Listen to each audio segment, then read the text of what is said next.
Developmental Disabilities. Annette is a trainer and consultant with the National Center for Self-Determination and is also the Executive Director of Community Living Services of Oakland County, Michigan. She is frequently an invited speaker at conferences throughout the state of Michigan and nationally on topics including person-centered planning, self-determination, income generation for all, and community-first service provision. Annette is a tireless advocate for systems change aimed at promoting people with disabilities' rights to choose their own life paths and to control who, what, when, where, and how their supports are provided. So she'll be speaking about the experience in Michigan. And then following Annette, Brenda Maxey, here, from Kansas, will be telling you about about Kansas's story with managed care.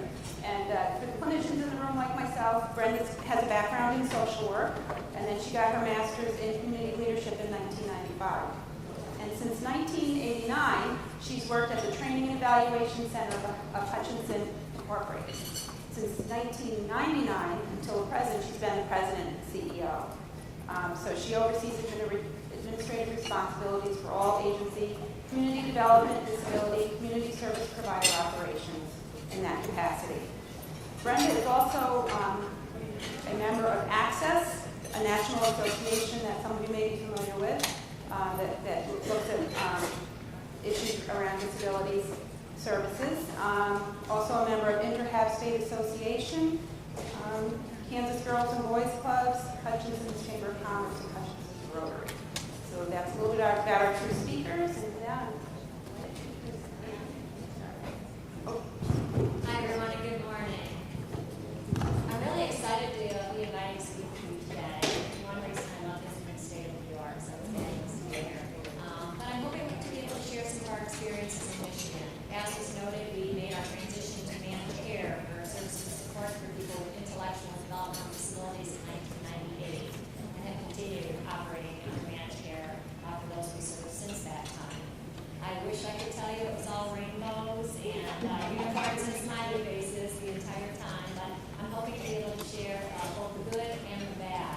I'll go ahead and tell you that overall, I think we are still able to serve those that we work with in a very beneficial way. We've had good outcomes with regard to good life for the people that we serve. The presentation I'm going to do this morning overviews our business model and how our agency has adapted to changes we made from what we used to look like prior to managed care, what we look like now. And then I'll be doing another session at 10:45 across the hall and be more focused on what it looks like day to day with the people we serve. So the first presentation this morning is kind of our agency transformation and then what the plans look like when we share in the next session. So the name of my agency that I represent in Michigan is Community Living Services. We are a managed care agency. We made that transformation in 1998. And what I'd like to say, though, is that we are not just a funding source. We're a very values-based agency. We are a nonprofit. I know a lot of managed care entities hold for-profit managed care entities, but in Michigan, it's all regional nonprofit managed care entities. You will hear me talk a lot about self-determination and self-directed supports as we have prioritized that as our business model. So as I talk about my agency and our transformation, if I talk about self-determination, you'll know I'm also talking about self-directed supports. So the history in Michigan, we went through our major kind of transformation in the 90s. Lots of exciting changes. Person-centered planning was adopted in our state law in 1996. There were only 2 states that had person-centered planning as part of the law. I know with the new CMS rules changes, every state will be mandated to operate under person-centered planning, but we've been doing this since 96. We started our transformation towards self-directed supports when we got a Robert Wood Johnson grant site in 1997. That was a 4-year grant, lasted until 2001. And because we saw such good outcomes using the grant money to help people self-direct and change their life, we continue to operate under that model. And again, I'll share some stories as we see this morning. 1998 is when Michigan made the whole transformation. Now, you hear me refer to mental health supports because in Michigan, services for people with intellectual and developmental disabilities is paired with people with mental health needs. So we serve people with intellectual and developmental disabilities. Many of them also have mental health diagnosis. So if I refer to mental health supports, I am also talking about supports for people developmental disabilities. And our agency, as I mentioned, went from a fee-for-service service agency in 1998 to a managed care entity in 1998 as part of our restructuring and transition. In Michigan, we currently have 10 regional managed care entities. I think that's a plus in the model in Michigan. We did not adapt statewide managed care entities. They are all regional and local. And we like the model as we feel that the local leadership helps us understand the communities in which we live. The people who are making authorization decisions actually live in the local communities.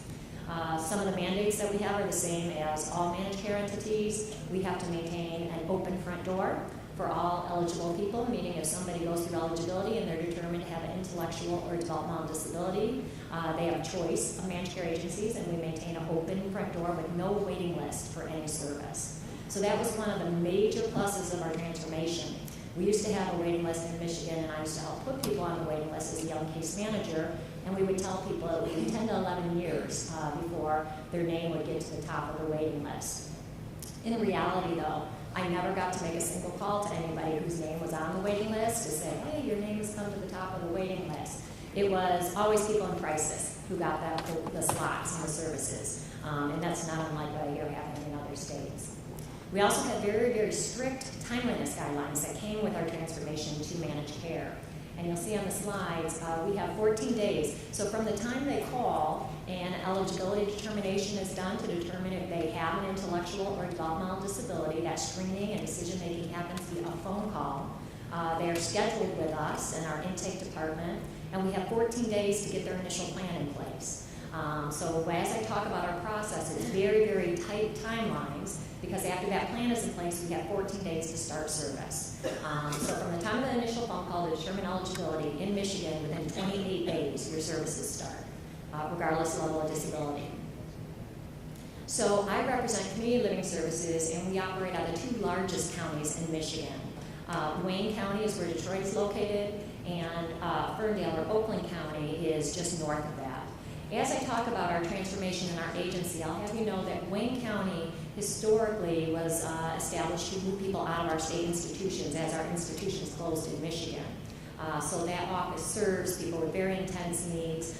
Historically, we were 100% licensed group homes, day program, sheltered workshops, very traditional services.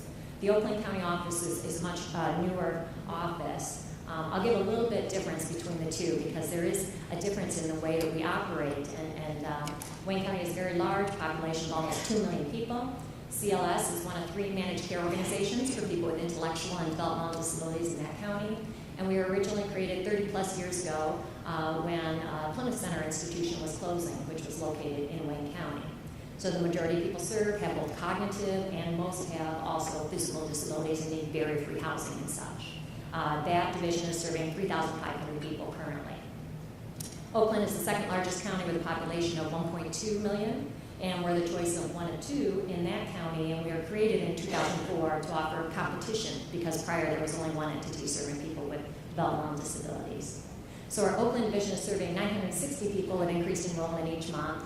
And what we decided to do different, because we had had such success with our self-determination grants and self-directed supports in our Wayne County division, when we opened our Oakland County division, we decided we were going to exclusively offer self-determination or self-directed supports as our model. So that division, all 960 people are served in that way. We also decided we were going to be very bold. We were creating a new entity. We had no bricks and mortar, so we had no buildings, we had no licensed homes. We were starting from scratch, and we decided we're going to go 100% community-based. So in addition to self-direction, we were saying we're not going to create group homes, we're not going to license group homes. We also weren't going to do any referrals to day programs, sheltered workshops, or segregated environments. Huge, huge challenge and huge, huge systems change. But we've seen good successes. So as an agency, we have 1 unit and division in Wayne County under what I call the legacy. You know, they have the legacy costs, they're under transition. And I'll share some data of how we have shifted from the old way to the new way, still in process with that transition. And then Oakland, we were able to start from scratch, and we said, okay, we're going to start something different in this county. So one of the things that has worked well to our advantage in Michigan is our Michigan Provider Manual really clearly documents the do's and the don'ts of what can be used for Medicaid services. I think with our transition to managed care, one of the things that worked well is we paired it with the main role of our waiver, and the waiver is very, very community focused. So it allowed us flexibility to make the changes we needed to make. And again, Michigan's really good at clearly documenting what the rules are so that everybody knows what you can and cannot do with Medicaid funds. It's located on their website. Anybody can go to michigan.gov. There's a search bar and type in Michigan Provider Manual, and you would be able to download it. I always say, do not hit print. It's like 1,700 pages. You'll have to get used to scrolling around in there, or people could email me if there's something particular you wanted me to send you. But nonetheless, it's online, so it's available to all advocates, all families, all providers, everybody. When using our waiver services in Michigan, it's very, very clearly documented in the manual that there has to be 3 main focuses. So our waiver is written to focus on community inclusion and participation, independence, and productivity. Those are the 3 goals. In the past, we used to get per diem rates almost for maintenance. You know, we would maintain people per diem, people would live in settings, a 10-day program. But now we have to be focused on these areas for all people. So it did shift the way our planning occurred. In order to collect on the federal dollars through the waiver, we have to focus on these areas. One thing it also did, though, is it helped simplify the service array, where we used to have so many different waivers, and you either got a waiver slot or you didn't get a waiver slot. And if you had a waiver slot, your service array was different from those who didn't. Under our new waiver, and everybody is served, like I said, if you're determined to have an intellectual or developmental disability, within 28 days your services start. These are the services we use most at my agency in alphabetical order. Community living supports, which I think the equivalent here might be called ComHab, something like that. That's okay. Yeah, so that's the staffing. Staffing supports. Fiscal intermediary supports, because we use so much self-direction. We use a lot of fiscal intermediary. Respite. Skill building would be the equivalent of day program type services. None of these services are dependent on a location, though. And I'll share an example of what under Medicaid definition, it allows for flexibility, so you don't have to be in a day program environment in order to receive skill building supports. Support coordination and support employment. These are what we use for 99% of those people that we serve. So this would be an example of a definition of our Medicaid provider manual.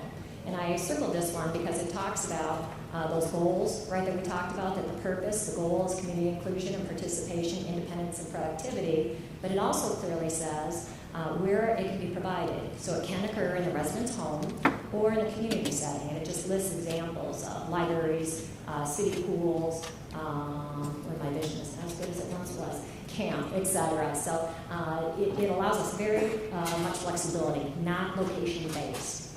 Another example, this is the same service, community living supports. It can be used for, it says, socialization and relationship building, participation in regular community activities. And this would be attending classes, movies, concerts, events in the park, volunteering, voting. So you see, the way our state redid our waiver allowed for the things that people often have said we always wanted to be able to provide these and bill Medicaid for these services, but the structures weren't there in the past, because so many things in the past were location-based. You had to be in a certain setting in order to be provided or be able to bill for those services. So when we made the change to managed care, there were 2 things that we knew we needed to do. One is we wanted to make sure that all purchases were life-enhancing. So not only does our Michigan manual say we have to be promoting community inclusion, participation, independence, and productivity, because we spend so much time learning about the principles of self-determination, we decided that federal dollars, Medicaid dollars, needed to produce some kind of outcome that was beneficial to people. So 2 main goals. All purchases need to be life-enhancing. And by purchases, I mean any service utilization. And the other is reduce overall average cost. Now, as a provider, former provider, now managed care agency, I can't say we went into it wanting to reduce our costs. That wasn't necessarily our goal. But we know that managed care often is presented at the state level to reduce costs, right? That's one of the purposes. And I certainly know that we're always empathetic to the long waiting list. Again, as somebody who put people on the waiting list, it was always very sad for me to see the disparity between people who either got tons and tons of services or people who got nothing. So if you don't reduce costs overall, you have no ability to fund all those other people who have been on the waiting list. We got a lot of our direction in the early years through Tom Nerney, founder of the Center for Self-Determination. Because one of the big questions we had to decide If we were going to say all services that we authorize are life enhancing, well, you've got to then ask yourself, well, how do you define a good quality life, right? It's very subjective. We like to say that we're always trying to remember as a service agency, whether it be social services, mental health services, disability, long-term care services, our purpose is to support and assist people to have the same basic life quality as other human beings. Life, liberty, and the pursuit of happiness. So we had to ask ourselves, the places that people were living or the places that people were going during the day weren't places that we personally would say, yes, this is good value, this is what I would want to do, this is where I would want to be, and we had to look at another way. So we tried to measure our successes as we would measure it for anybody else in society. And we adopted, with the help of Tom Marion and the Center for Self-Determination, what's called real life quality outcomes, or some people call them universal human aspirations. So these are the factors that we determine if we are doing right by the people we serve and if we are successful as an agency. People living in a home of their own, and by home of their own I don't mean that they live all by themselves. I mean it's a home where they sign a lease and they're controlling who comes and goes through their front door with roommates or whatnot. Being an active and contributing member of a community, maintaining existing relationships and making new friends, earning income, and being healthy and safe.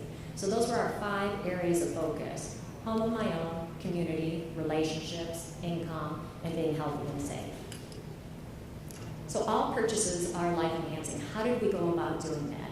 Well, we adopted, like I say, it kind of worked out that managed care was coming right after we had person-centered planning became part of our law. So of course the outcomes were identified by the person through person-centered planning. And then our service authorizations and our individual budget were all based on that plan. So for us, it was always a balance. Now, in the past, before we went through our systems change, our planning meetings used to be very, very focused on health needs, safety needs, risks. I remember we used to have I-teams. I used to run the interdisciplinary teams as a young case manager. The nurse would read her report, all the diagnosis, all the healthcare risks. The psychologist would read their report, all the risks, the problems that, dietitian, OT, PT. It was very, very clinically driven and very, very health and safety driven, which is not bad. Of course, we definitely need to protect the health and safety of those we serve. But we spent very little time and very little energy and very little focus saying, what about personal interests, strengths, dreams, wishes, like these big life goals that I talked about? What do people want to accomplish? And again, the same kind of conversations what anybody in society would want to accomplish.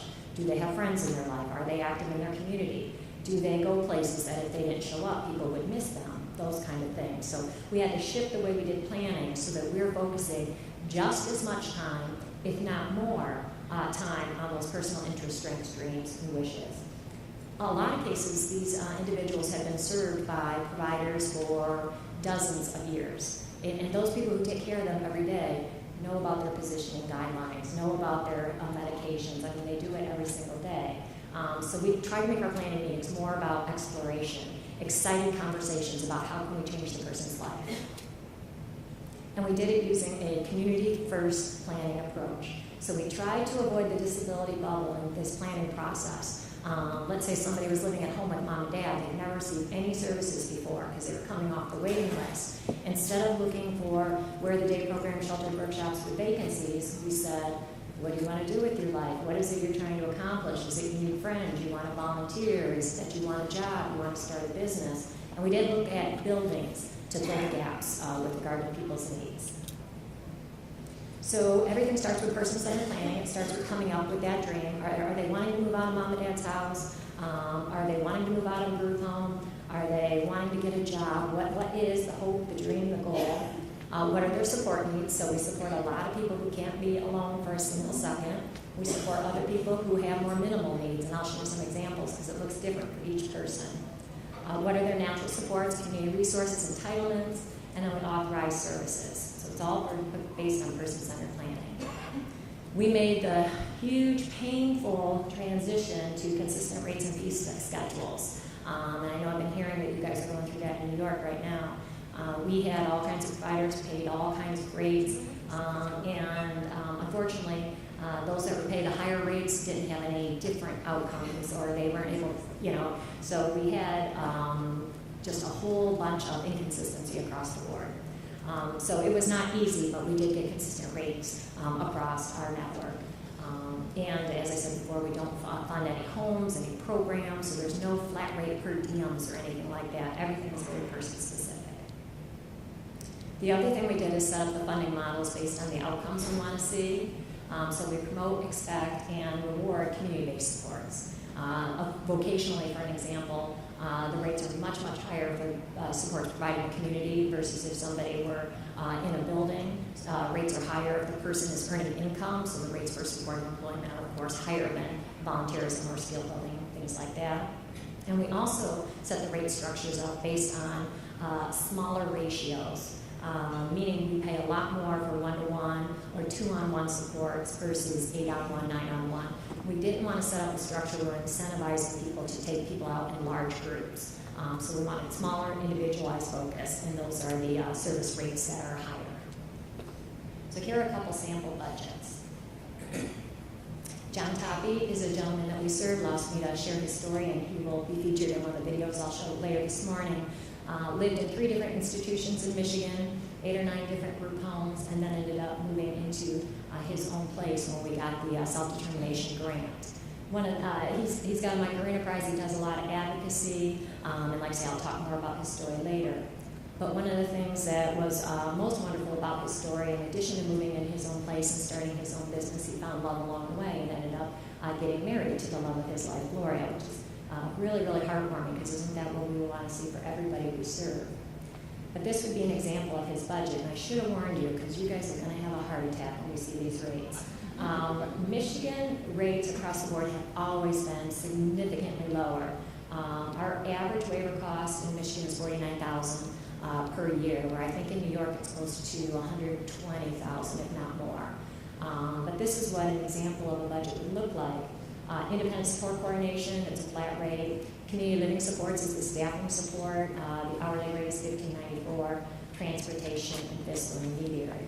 Now the 240 hours per month works out to 8 hours per day.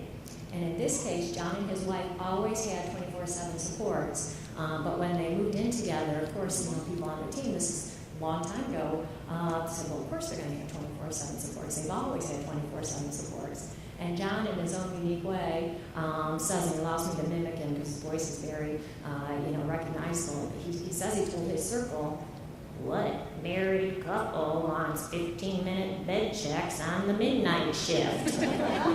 Which is true. That is true. So his budget works out to be $49,000 because his budget provides 8 hours of support. His wife's budget provides 8 hours support. So they share 16. They actually schedule staff from 8 in the morning to 8 at night, and then that still allows them to have overlap to do things separate. But we had to set up safety plans. We can't risk people's health and safety because of their personal choices. We just have to be conscientious and help plan. So things were put in place, lowering their bed and their mattress down to the floor such that they both could crawl in the case of a fire. Having a phone and somebody that has 24-hour access available for emergencies. But they have been married for 16 years now. It's been a very successful model. We have had to increase the authorization on 2 occasions. One, because his wife had surgery at one time, he had wound care and positioning needs, and another, she had a time of illness. So that's another thing. Just because services are authorized, as needs change, managed care has to allow for the flexibility of changing these authorizations and changing these plans. So it's worked well. David Taylor is another young man. He obviously has far, far less needs, and again, we'll talk more about his story in the next session. But his budget is 8 hours monthly, so it works out to $5,000 per year. So managed care is one of the ways it's successful is when you start opening the front door to people living at home with family. He lived with his grandmother and 9 cousins, and he had a lot of issues with juvenile justice and things like that. But in the right environment with the right supports, he has been very, very successful. And managed care is a balancing of people with low needs, people with high needs, and serving them all with the dollars that are available. So by putting the costs out there, we feel it helps take the mystery out of Medicaid. We think some of the things Michigan has done well is transparency and a very limited service array, so it doesn't get too complicated. And because everybody's eligible under the managed care model, it makes for ease and understanding for everybody. So everybody we support has a plan, and they have a self-directed budget. And once they have a budget, then they choose who they would like to provide their services. So for every service listed in that example, those examples I shared with you, they get to choose. Now, they could go through a fiscal intermediary, hire somebody directly, they could hire agencies, total open choice. And we feel that's the empowering piece of self-determination. The focus is on the person as the customer. The providers compete for the person's choice, and the competition, both at the level of the managed care agency and the provider agency, raises the bar. So we have competing managed care organizations in both of our regions. We know if we're not serving people well, they can take their dollars and transition to the other managed care agency. And I guess that's one of the beauties, is that we all have to work really hard to keep those that we serve satisfied with the supports we're providing. Now, some people, when they hear about self-direction, they worry that this is going to put the providers out of business. That they, with people self-directing, nobody needs a provider anymore. Well, that's absolutely not true.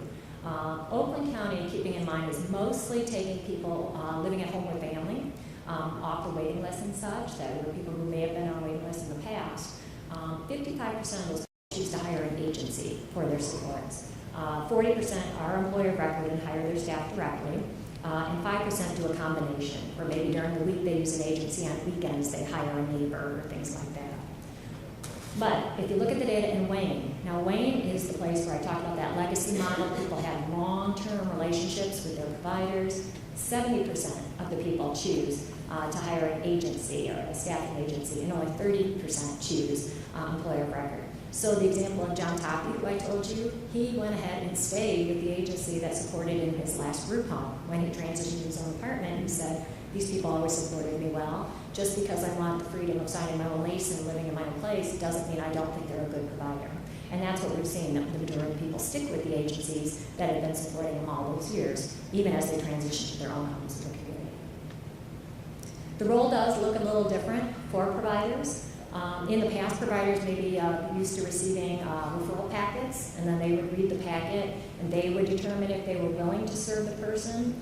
And now, all the planning, the service authorization, it all happens before the providers are involved. So the person knows what their service authorization is, the goals, the plan, it's all set up.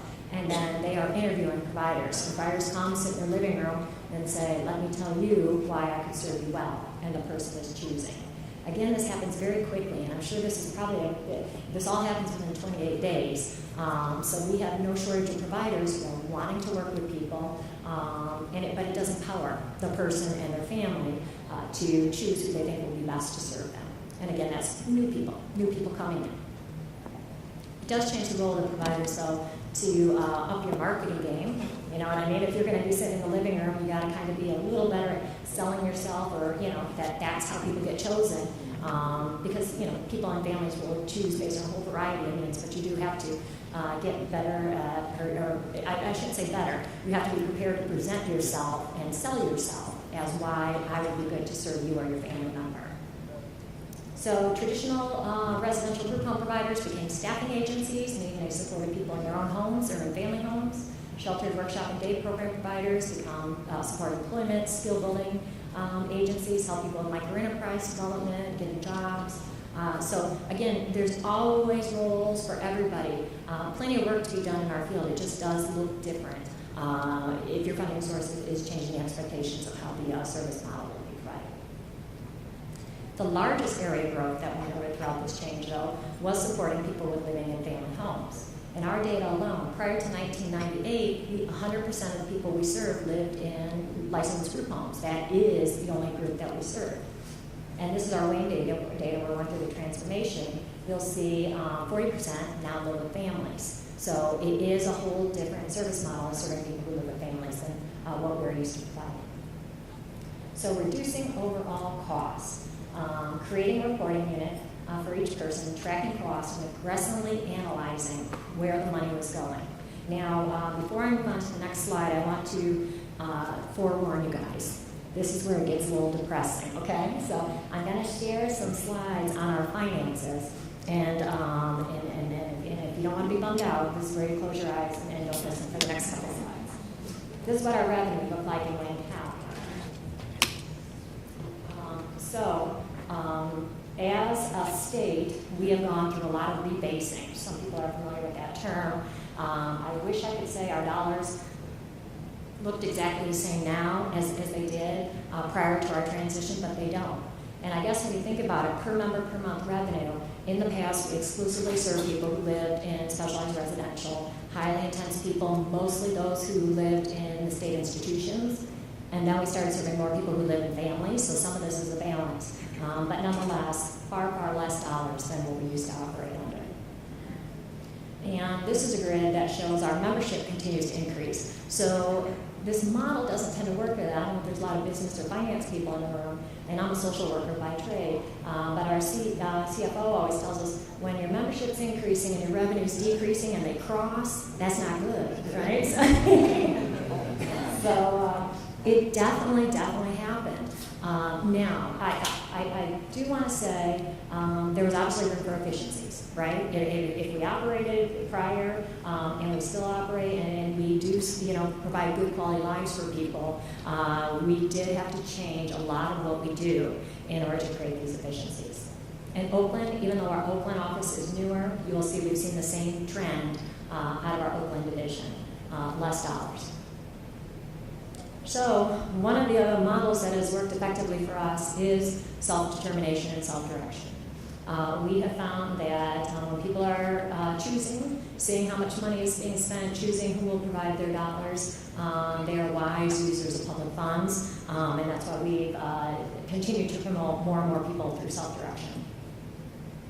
This is data from the federal government, CMS. It was done in 2005, but some people worry that self-direction may risk health and safety. This is some studies that have been done. Higher levels of satisfaction, higher levels of control and empowerment, fewer unmet needs, and statistically scoring same or higher measures on health and safety. So we have not seen federally a decline, but without a doubt, a better quality of life is what we have seen when people start self-direction versus using the historical traditional models.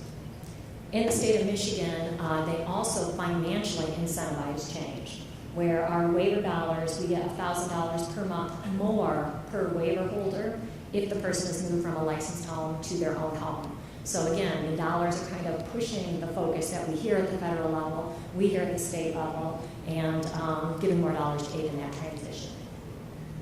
Now, some people worry, and I know I've heard the argument a lot, that if people live in smaller settings with less people, they're going to be lonely. I hear that a lot. We look at data. We do reference a lot of times James Conroy, PhD, Center of Outcome Analysis, does a lot of analysis on these topics. But one of his reports, and this was based on national core indicator data, so from across the country, everybody submits, not everybody, I don't know how many states, but over half the states submit national core indicator data. It shows the more people, the bigger the resident side, the higher report of loneliness, which is surprising to a lot of people. But I think we see smaller settings tend to lend to more community involvement, more expansion of getting out there. We've also seen in our analysis that there's less staff turnover. The smaller the resident size, the less staff turnover. I think it's more of a personal connection. If you're supporting 2 people, you spend more quiet time with them. There's less opportunity for aggravation just from lots of people. And I think people feel a sense of obligation, when you're working with smaller people in their own personal, smaller settings. So at our agency, we have tracked the numbers. If indeed we say we're committed to people living in their own homes, we have to say, are we moving in the right direction? So the blue would have been in our Wayne setting, licensed homes. The number of people living in licensed homes continues to decline. People living in their own home continues to incline. And as I mentioned, in Oakland, 100% all live either with family or in their own home. So, challenges. There are some challenges with implementing a managed care system, and I've outlined 2 of our major challenges. Deciding on fair and equitable service authorizations. I just sat in, I don't know how many of you were in the due process and the rights session, and as I was sitting there listening, it's hard to decide what is the right amount, you know what I mean? So ask the person that ultimately gets held responsible for all those decisions, and I'm the one that goes through due process hearings, so I'm going to get filed against. I'll say that's our biggest challenge, right? I don't think any state has figured it out. Authorizing the right amount, the right service in the right amount at the right time, and assuring that similar people in similar situations get similar authorizations. So our state is piloting the supports intensity scale. I know other states have done similar to try and get this closer so that we are, our ultimate goal, of course, is to be fair. Meet needs and be fair. And as I said, we have all the same due process obligations. Our timeline in Michigan, probably because we've been doing managed care so long, our timeline for decision making is even tighter than what I was hearing in New York.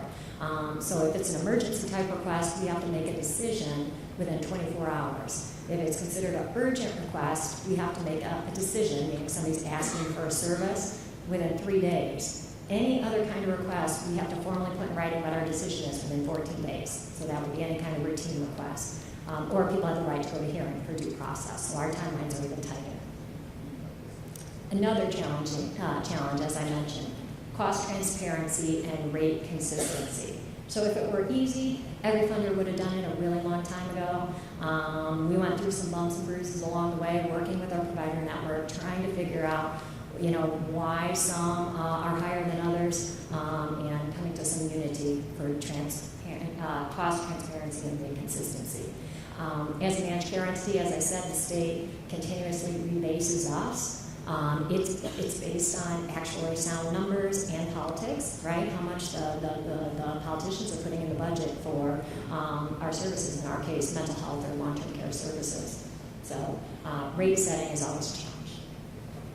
Has the shift to managed care worked in Michigan? Well, we no longer have waiting lists. And as somebody who encountered and saw the pain of the families and the people who had nothing, I would see that as an overall tremendous success, that those people that I met with when I was a 21-year-old case manager finally are able to access service. Cost efficiency, we definitely did that. I mean, sometimes I just cannot believe how we had so many dollars at one time and how we don't now, but yet I do still feel we have good impact and good outcomes for those we serve. Flexibility, I think us carrying the writing of our Medicaid waiver with managed care.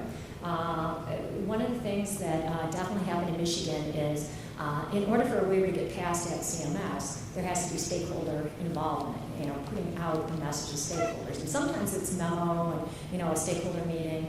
Our advocates were really, really present at the table. And I mean like our statewide advocacy organizations, our Cerebral, Palsy, those kind of places, and said, we are not going to sit quiet and let things slip through with managed care.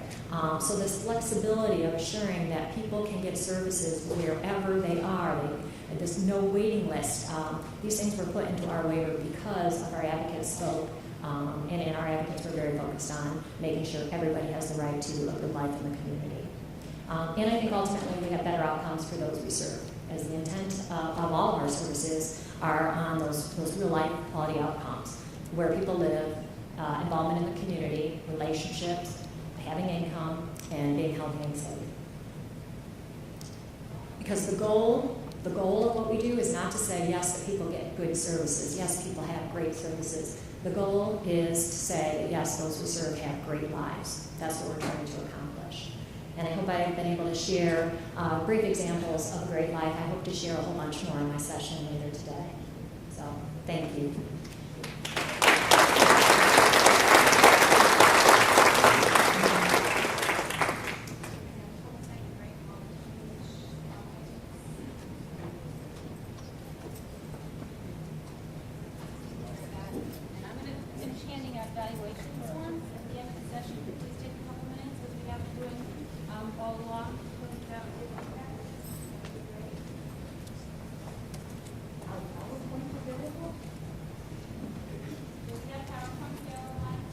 I was told I could send them, and you're putting them on your website. Is that true? Sorry, yes. PowerPoints will be available on the website after the conference, at the conference website. If anybody wants an email, let us know. We'll email them. Yep, or you can email me personally if you want to, but like I say, yes, I'll make sure and get them right as soon as I get back to Michigan. I think we were. Yeah, thank you. Well, good morning. I'm Brenda Maxey, and I'm from Kansas. And I'll tell you, after listening to Michigan, I might want to go to Michigan. What I'm going to share with you is probably not quite as bright and cheery. We have been experiencing a complete transformation of things in Kansas. I've been with our organization for 26 years, And what I have experienced in the last 3 years has been a complete dismantling of everything that has been built for system provisions for serving people with developmental disabilities across our state. So bear with me as we go through this. It will not be bright and cheery. It will be scary, and it is painful. Go Royals. That's our bright and shiny spot right now. We used to have a system up until just a couple of years ago that was very similar to Michigan. We had a regionally controlled system. We have 27 what we call community developmental disability organizations that managed our non-risk managed care program. It was locally driven with state oversight. We were paid fee for service with an allocation system.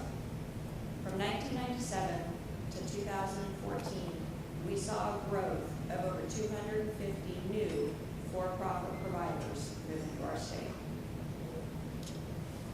Very simple system. I tried to clean up what our system looks like today to make it a little easier to understand and to follow. Our system today is very complex and it is very complicated. Our system is managed by 3 out-of-state for-profit insurance companies, MCOs. They are the managed care organization. Our MCOs are paid per member per month. The MCOs then pay our providers. I am a provider. The MCO determines the level of need, which determines the level of payment to the provider. Our waiver agency is the Kansas Department of Aging and Disability Services. On the slide, they're represented as KDADS. Our Medicaid agency is the Kansas Department of Health and Environment. They are noted on the slide as KDHE. These 2 agencies split the responsibility for policy and oversight responsibilities. This leaves an extremely fragmented system with no one truly in control and no one being able to provide answers. We have way too much contracting. KDHE contracts with the MCO. KDAS contracts with the CDDOs. And by the way, I am a CDDO as well as a provider. We are still in contract negotiations for our FY15 contract. They started in May. They're annual. Our CDDOs contract with our community service providers. They are known as affiliates. KDADS also contracts with the community service providers. Each community service provider must then also contract with managed care organizations. It's a little messy. Each one of the people we provide services to was randomly assigned to one of the 3 MCOs. So there was a division, so every MCO got a third of the state's Medicaid population. People had 45 days to choose if they wanted a different MCO than who they were assigned. And it's all about market share. There are many, many incentives offered by the MCOs to get people to try to switch. Walmart cards, cell phones, teeth whitening, numerous incentives offered to people.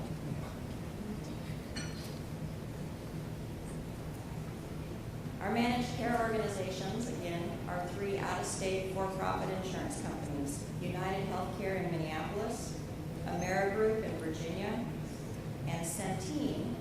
They renamed themselves in Kansas to become the Sunflower Organization, but they are Centene from St. Louis, Missouri.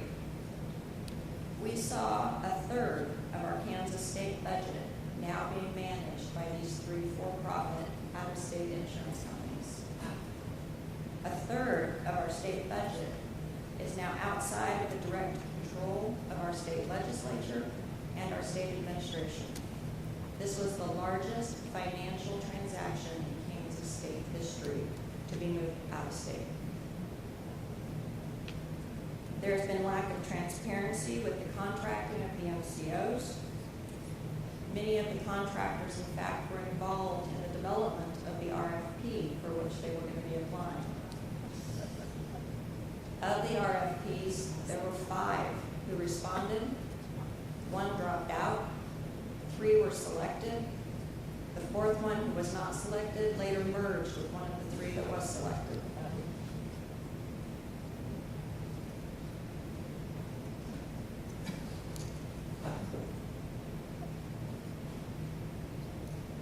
The IDD population inclusion into CanCare, as our managed care system is known, was actually delayed by a year. The entire Medicaid system made the transformation in 2012, January of 2012, under a brand new administration for our state. There was such a huge outcry from the IDD population, the stakeholders, the systems, the parents, everyone, that there was actually a year that we were delayed rolling in, as there was a reevaluation as if long-term care and supports should be included into a managed care system. Certainly the MCOs have been very open in sharing that this was something very foreign to them. They were not familiar with long-term services and supports. They weren't sure how they were going to be managed within their current business model. Unfortunately, our efforts failed, and long-term care and support services were rolled into the entire managed care system, and that happened on February 1st of 2014. The individuals and the families were afraid of the loss of their services. Our providers and advocates were asking, how can you have it all? How can you have better health outcomes? How can you have lower costs? How can you not cut rates or cut services? All by adding another layer of administration and bureaucracy with no new money. But they did it anyway. We are no longer partners. We have for 26 years been partners with our state in providing services. I am now called a vendor. How do things look today? Case management. The IDD population was a rare exception in this transformation to this new managed care system. The IDD population is the only system that was allowed to keep our case management intact. Case management for all other entities is provided by the managed care organization. We have this exclusion, we have this rare exclusion of being able to keep our targeted case management, our case management services, until the end of the contract period with the MCOs. Our MCOs have 3-year contracts with our state. We're not really sure what that's going to look like at the end of that 3 years, but we do know, based on the experiences that we've been having, case management is our risk. There is a limited number of hours available for case management services per month, and there are no additional services being granted by the managed care organizations when a person exceeds their allocated amount. The provider either provides the service and is not reimbursed, or the person doesn't receive the service. Our current ratio for case management in our state is approximately 1 to 40. Managed care organizations have care coordination. It is very similar to case management, and in many instances is seen as a duplication of services. Care coordination for the MCOs is their boots on the ground person. They are the only true contact there is between the managed care organization and people receiving services. They don't necessarily have community knowledge, nor do they have community ability to draw on resources that the local providers have. The current ratio is approximately 1 to 50, 1 to 150, excuse me. We had a database that we had kept for many, many years. It was very accurate. It was controlled regionally and oversaw by the state. That no longer exists. Our state and the MCOs now manage our database. And to say that it is inaccurate would be kind. we have a total mess of our database system within the state. The state or the MCO is unable to tell you at this point who's in service, who's out of service, who's on the waiting list. Oh, sorry, we're not talking about waiting list. Who's dead, who's alive. They're sending out award letters for people who are coming in off of that word that I can't say, waiting list. And they're going to be people who have been dead for 10 years. It is a mismanaged system, and the former database was destroyed in this conversion. It is a mess.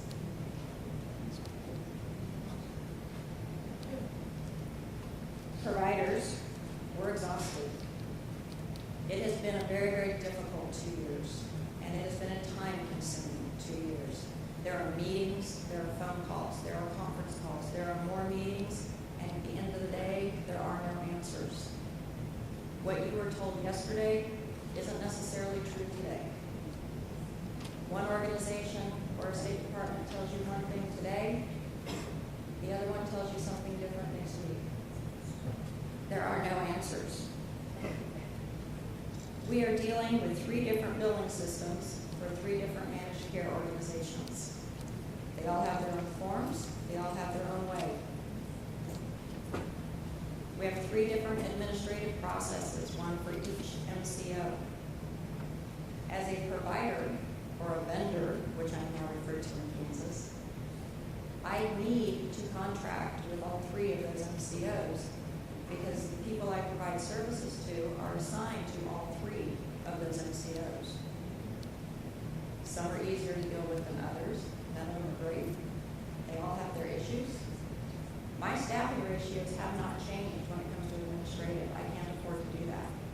So I have the same number of people in my county working with 3 different billing processes. Complicated, cumbersome at best. Money has continued to flow to the providers.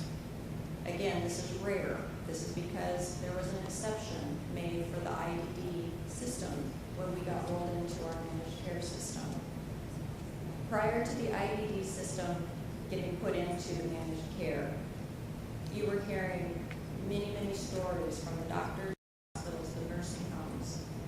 Anyone who was having to deal with this new system, that there was 90-day delay of payment, there was 120 days of delay of payment, partial payments, non-clean billing.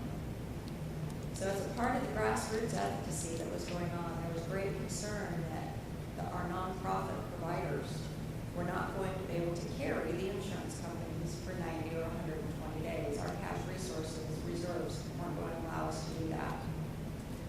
Part of the agreement that our administration made with the 3 MCOs when we transitioned on February 1st is that the MCOs would lift the billing edits for the IDD providers only, so that cash would flow. It is flowing. We understand the edits are going to be put back into place. We don't know when. We have not been told of the billings that we are submitting what is considered a clean claim and what's not. So we've been doing something for 9 months. We don't know if it's right or wrong. When the billing edits go into place, we're going to know pretty quick when our payment stops. All this did was, yes, it kept the cash flowing, but it just prolonged the problem to put it out there in the future. We also have 3 different appeal processes if there is a dispute on billing.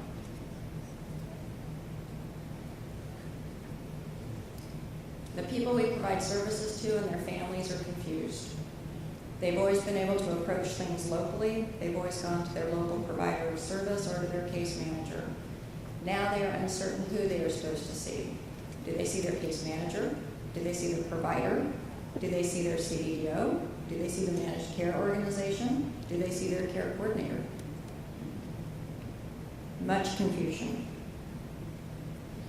The issues that people providing services have experienced, all in the name of saving money, has been a random denial by the MCOs of mobility devices.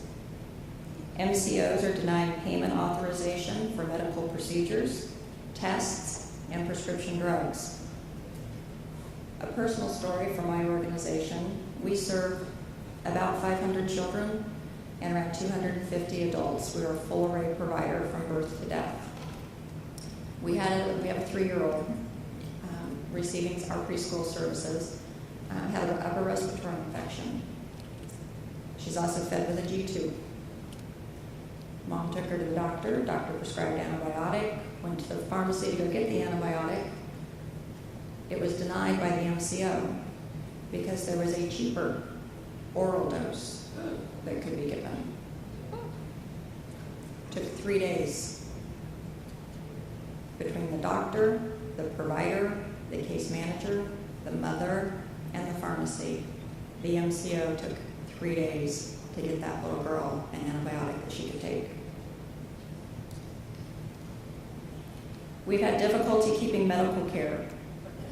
We have doctors within our state that are no longer choosing to provide Medicaid services because it's a cumbersome process and there's such a delay in payment of claims. Hospitals are the same way. We're having difficulty finding hospitals that are actually contracted with all 3 MCOs.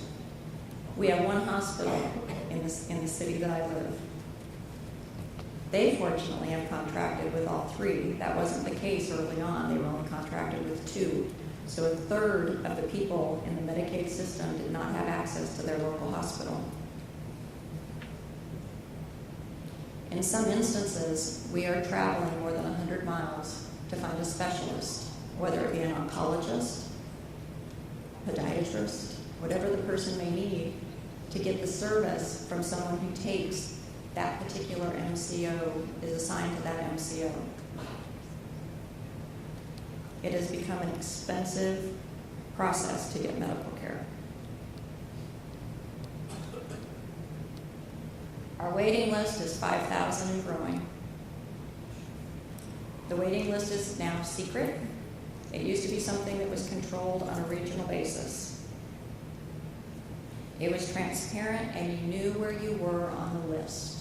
You could call at any time and find out what your number was. Now, the list is secret. We have no idea how many people are truly on the list. You have no idea where you are on the list, if you are in fact waiting. Our legislature did approve an appropriation to serve an additional 75 people on the waiting list this past session. 75, 5,000. We only have 10,000 in service.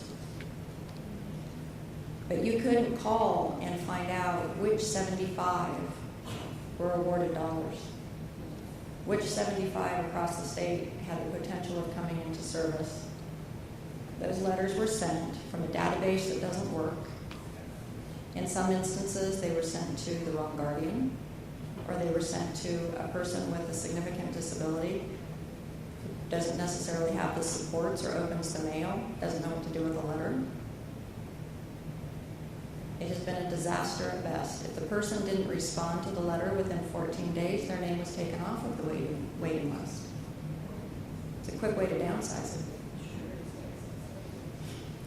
We also have something that we're not allowed to talk about at all. The waiting list is already kind of hush-hush, but we also have something that's called an underserved waiting list. Is there anyone else? Is there any regulatory board from Kansas in here? Because I can't say these words. We can't talk about this publicly. Our underserved list is a group of people that, let's say they are receiving rehabilitation services, but they're waiting for residential. The MCO and the state now control this. The regional CBDOs have no input, the providers have no input. So a person who is waiting for their residential services, unless they are in need, unless they have a crisis, they're taken off the waiting list because they don't need the service. If we have a person that's graduating from high school and they'd like to move out of mom and dad's home and into their own home, if mom and dad are still alive and breathing and can take care of that person or offer assistance to that person, they're taken off the waiting list because they don't demonstrate a need.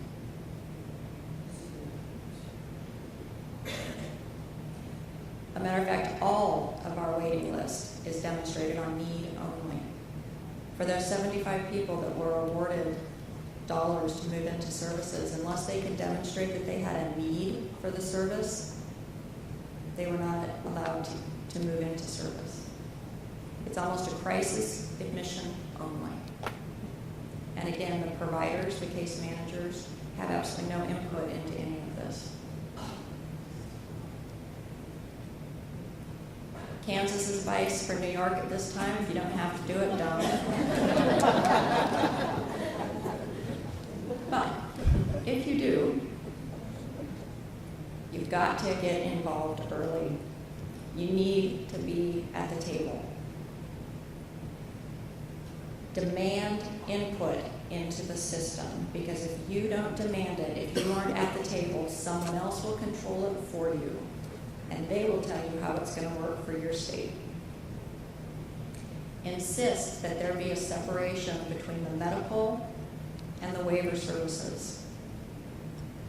Our state kept talking about all these savings that they were going to have as a result of the managed care system. There were no savings to be found on the long-term care and support side. The savings that they are realizing are coming on the medical side, but we're all lumped together. So when there are problems, it's also the waiver side that is experiencing. Keep them separate. They've got to be separate. We would advise you to build advocacy coalitions. Come together as groups. Be on the same page with one another. And I can't believe I'm going to say this next one, but you need to demand heavy state oversight. Do not let your state walk away from this. They own it. They have a responsibility for it. Do not let them hand over control to a different party. We would highly recommend that you utilize consultants independent from the state. Have your own people that you can talk to.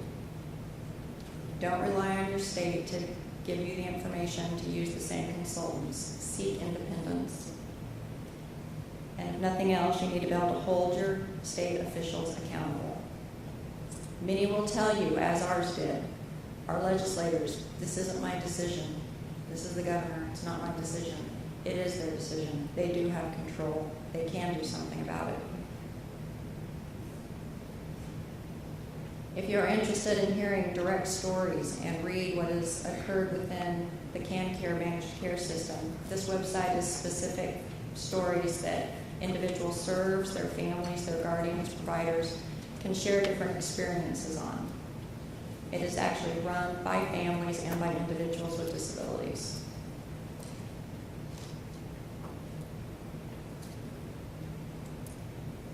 I'd be happy to answer questions, but I would share just in my closing that Kansas State claims to be saving between $55 and $250 million the first 5 years of implementation of CanCare. We are in year 2. Our MCOs, the managed care organizations, report losses of $110 million the first year.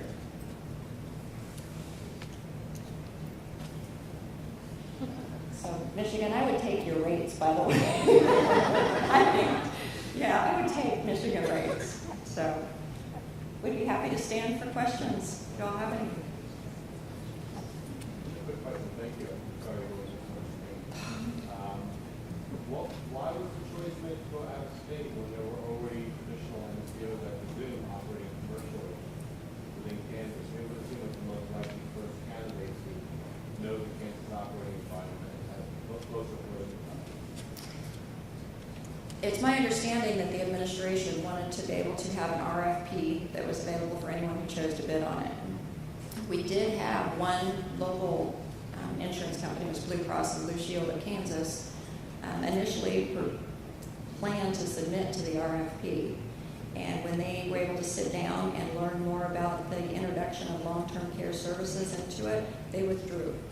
They indicated they would have to change their model of business to dramatically in order to accommodate those types of services. So of the 5 who responded, all of them were from out of state. They're also, Centene is the largest healthcare insurance company in the United States. You need resources. This is a quick question. So you said that even those out-of-state organizations didn't have experience, they were kind of learning on your dime how to do this TV-related MCO. Correct. Correct. Our state association had set up opportunity for our executive committee to sit down with each one of the interested parties who were bidding on the RFP, and I had opportunity to participate in each one of those. And of the 5 MCO applicants, if you will, all of them had the same comment, that number one, they had never done this before. This was a new population for them to try to provide this type of service. And number two, that this was feeling like Kansas was driving down the highway in the dark at 500 miles an hour. It was too fast, too quick. This is for both of you. What did the state realized savings in both states? What did the state do with the money that they were saving over time? In Michigan, the rebasing has allowed for funding to go to education, roads, healthcare. In Michigan, we have kept a division between healthcare, medical, and developmental disability managed care. So there has been that separation. But yeah, dollars have been diverted to other avenues with better political advocacy. And in Kansas, they're anticipating the 50 to 250 million in savings over a 5-year period. At this point, any of the savings that is being realized is being paid out in bonus monies to the MCOs for saving money. It's a provision in their contract. I believe it's up to 9%. Susan?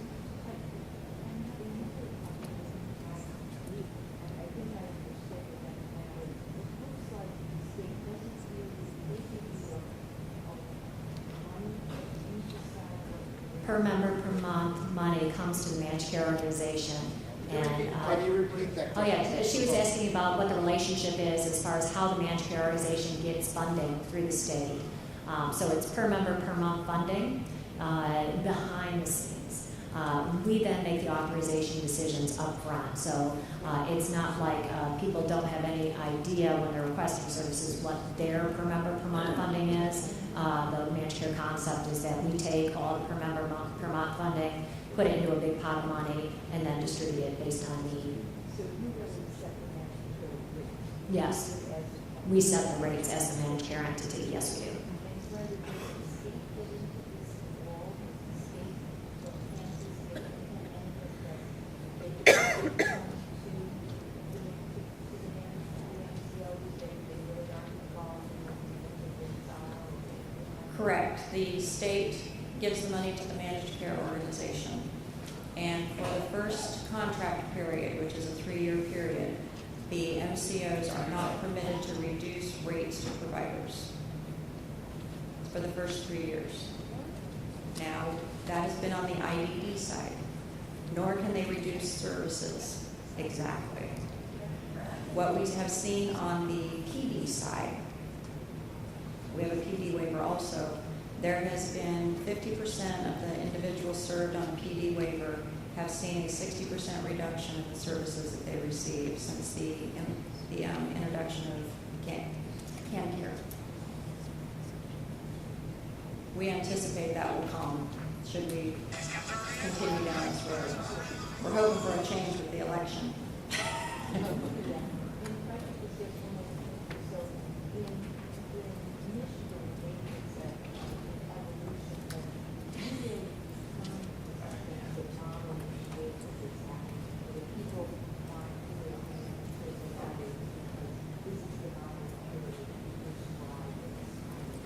Yes, so she was asking, as the managed care entity, are we determining the model that we will promote? That's exactly true, and don't get the impression that every managed care entity in Michigan operates the same as we do. We are, I believe I'd be accurate in saying we promote self-directed supports far greater than any other managed care agency in our state. So is there another managed care company that would perhaps want more of the And then she asked, are there other managed care entities that would fund or promote more of the legacy traditional. Yes, there are some very traditional managed care organizations that do almost exclusively group home stay programs and sheltered workshops. Thus the choice, including in our counties where we work. There are managed care organizations that, if they can afford it, will continue to fund. Now, it's all a numbers game. And I'm sorry, I'm going to give everybody a chance. There's one more question. So, does the state do the same thing with the other managed care company, though? They give them a per member per month, and then they determine what they pay for all of that? Yes, Okay. yes. And Brenda, your managed care companies aren't far enough along to begin to think about models of care. They have 3 years in which to keep you the way you are, and then maybe something like that could happen. Exactly. The majority of the providers or the vendors, as we're now called, in Kansas do all forms of supports and services. So it is some traditional services, it's self-determination, it's a little bit of everything. Before we go to the next question, Mr. Oakland, stay for another 10 minutes. Continuing answer questions, even though we're past our regular attendance time, and that does have session 10:45. But please ask the questions. Hello? And I was curious, in Michigan, are there any differences in terms of like rural counties? Michigan obviously has a lot of rural counties in the north as compared to the Detroit area. Yes, and that's part of the rebasing that we've gone through. So the financial numbers we've seen in our area, historically, our funding had some factors that factored in based on geography. The majority of the institutions in Michigan were located in the Detroit, Oakland, Macomb County area, the Tri-County area around Detroit. So we would say that we serve a higher acuity of people because we were part of the closure of those institutions. Historically, our rates, the per member per month rates in our region were adjusted based on geography. Now, the majority of our institutions were closed 30 years ago, 20. Even we have no institutions now for anybody with an intellectual and developmental disability in our state. So now the state is doing rebasing, saying, okay, the historical factoring in of rates is being negated. Every year we get less and less funding to result in equity to areas such as the Upper Peninsula, Northern Michigan, and it's up for debate whether that's fair or not. We don't think it is, obviously, since it's affecting our pocketbook, but they don't want to see some parts of the state receiving significantly higher funding than other parts of the state. So the question is, now that our funding continues to be reduced, will those other parts of the state start doing more innovative community-based supports? And that's yet to be seen. That rebasing has just happened in the last 2 years. So then one follow-up question, is the PMPM, you said there's 3 MCOs in the Detroit area, are they different for each of the 3 organizations or the same? No, the same. Same. Yeah. You probably don't need it, Mama. How is this impacting, especially the self-directed, how is it impacting getting enough staff to cover all of these various, no fair necessarily group homes, but, there's efficiencies there. We're entering into a time that there's a crisis in fighting to do this work. Now, we are in the Detroit area, and the state of Michigan has the highest unemployment population in the nation. So we don't tend to have a lack of people wanting to do this work, but it often is a result of high underemployed or the population just is in need of work. Now, does that say we always have the highest quality? We struggle just like everybody else to find good quality direct care workers. But for a person who's self-directing, we do the planning process, identify the goals, the dreams, what they're working on, the service authorization and budget are all set up, and we have no shortage. We have at least 40 agencies that are just hoping to interview with them. So they don't have limited options. Now, those actual provider agencies, I'm sure you struggle to find longevity of staff, but all the data I have seen in Michigan has shown these smaller settings and more personalized supports have resulted in less staff turnover, which I think has also helped.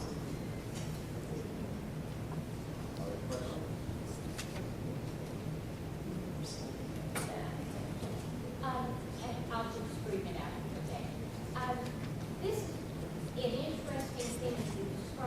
most of the agencies, at least in this audience, support people with substantial needs. And the idea of self-direction and the idea of living in your own home and all of that kind of thing is certainly important. But what's your experience been for individuals who really do require a significant amount of support, not only in terms of self-direction, but also in terms of the actual supports that they're receiving? Has it been able to be funded? Because we hear number games. You have to have a certain number of people with not too much need, and then people with more substantial. So we support everybody using the same self-directed model. Some of the examples I'm going to share in the next session are even people who are formerly in the institution, and we transition them from the institution directly into their own homes via self-determination. So we bypassed the traditional group home as an option and went right to them signing a lease.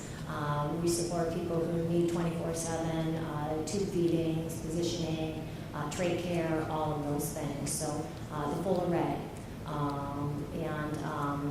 People sign their own leases. So if they have a legal representative, the legal representative would sign their lease. It's basically about making sure that the people are choosing who they want to be their service provider as opposed to them living in a home of another.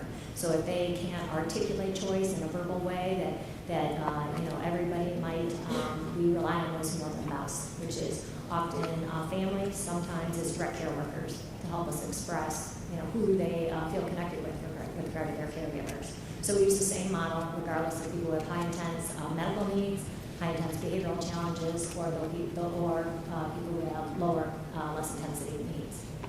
Whether they're with family, whether they're in their own home, same basic model. The per member per month rates are based on acuity scale. There's 9 different levels of acuity that do, so we do get higher funding for people who have higher needs. And the supports intensity scale is also intended to bring that even more statistically sound analysis to that acuity test, so that funding is a little more paired based on needs.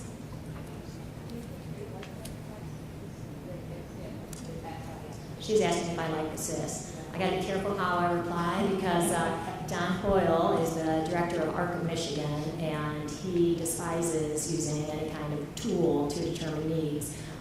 So as a business person, I like transparency. I like fairness and equity and being able to say, this is how your funding is based on. This is a statistically sound tool. As an advocate, I don't want it to eliminate the individualization and personal needs because there's lots of factors in addition to acuity of care. Some people have very intensive natural support, some people have no other support network in their life, and I want to make sure that any tool we use factors in all those factors. When you're talking about sign your own lease, are there providers who might lease or rent housing? Now, under our Oakland model, keeping separation of staffing separated from housing is part of the model, so everybody has to have their own tenancy rights, meaning if for some reason they wanted to change the service provider who was working with them, they would never have to move. So, But I'm saying, but the agency could still own the house. not under our model. You can't own the house and provide staffing supports. There's a separation. It's considered no owner operated. I don't know, meaning you can't own the home and provide the supports. Well, what if you owned it but you didn't provide services? You could be a landlord. By all means, you could be a landlord. Yes, I'm sorry. Yes, providers sure can become a landlord. Because so many providers have barrier-free accessible houses, and just because there's a separation doesn't mean that it's not still a very nice house for somebody to rent. Yes, that can be. An individual elects to utilize a neighbor for providing some services. What's the relationship of your agency to the person that they select? And I didn't catch the first part. You said an individual selects to do what? If an individual elects to use some of its hours to engage the services of a neighbor to provide those services, what's the relationship of the neighbor to your agency? Oh, the neighbor? You're saying they want to hire a neighbor. We go through a fiscal intermediary. So if a person wants to hire somebody that they know, the dollars go through a fiscal intermediary, and the fiscal intermediary meets face-to-face with the person and with the employee. We have an entire, we call it employer of record education and training module, saying these are all your responsibilities. But our model is fiscal intermediary.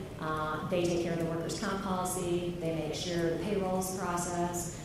They do all the FUTA, SUTA, all those employment-related deductions. So we've tried to make the model easy for people who want to hire a neighbor, but they still have to know what their roles and responsibilities are. There's also a credentialing process, so just anybody off the street can be hired. They have to take recipient rights training and pass it. CPR, first aid, if they're passing medications, they have to be trained in medications, those kind of things. So the state mandates what the minimum requirements are. And we have lots of checks and balance protocols to make sure that people are properly trained and credentialed before they can begin providing supports. And again, over half, though, and even 70% in Wayne choose agencies versus hiring somebody, a neighbor, somebody they know. Other questions? Susan wants to say.